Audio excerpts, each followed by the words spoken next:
Yeah, now are we moving? Yes. Okay. So over one half of the respondents stated affirmatively that the leadership made an effort to solicit feedback from across the building. So that was a little bit lower. This was kind of where we saw more variation compared to the previous responses, which were more kind of tipped on that side of the scale. But that number of affirmative responses increased by 12.6% when asked if their concerns were heard and addressed by program leadership. So I found that really interesting. And again, we were talking about that 80-20 thing. This one person here, I think I'm more, there's just nothing you're going to be able to do there. Right. I think as far as if we're looking for areas to grow, if we were to do this again, we really need to concentrate on these people who remain neutral. I agree with you. So that we can learn and grow. All right. So this was something that was interesting, and I don't think this is going to surprise you. When I broke them out by response, 3 of the 4 negative responses to question 8 and 2 out of the 3 to question 9, which were those 2 that I just showed you the graphs for, those were responses from parapros.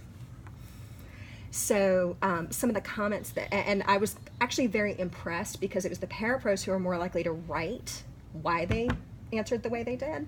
And these were just 2 of the concerns that came up, that when it comes to soliciting opinions of leadership has to make sure that opinions are taken into account no matter how big or small they appear. And that another parapro stated, as a paraprofessional, our opinions and feedback should matter and be taken into consideration because we are more the front line for our students. So, again, valid. Nice that they took the time to do that.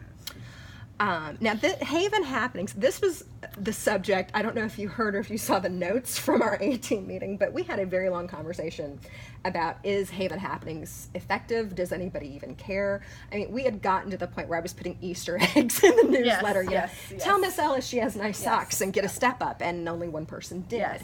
So there's some question as to whether or not that's really effective.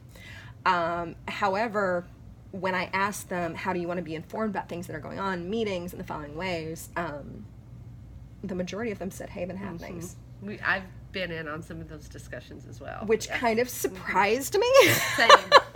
But, okay. But now it's completely electronic. We're not printing it out and placing it in their mailbox. Correct. We used to do that, by the way, both. Okay, and the other thing we talked about is that it's an attachment.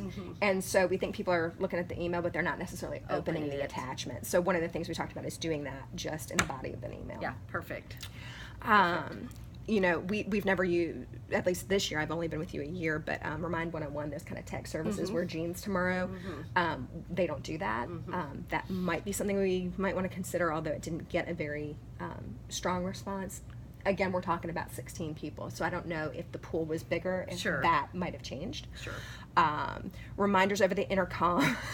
Poor Jeanette, that drives Jeanette nuts, I know. But a third of respondents said that they require needing to a verbal prompt over the intercom. This was something that came from the feedback session that I did do with our clerical staff. That if we had a monthly calendar that was visible and accessible, I agree, and I think that needs to happen. We're going to place that in the teacher room off the mailbox room. Perfect. But not for the full year. I think we're going to put 3 months up at a time. I think that's probably appropriate. Yeah. And then sending the other high response was sending calendar reminders. Yes. So.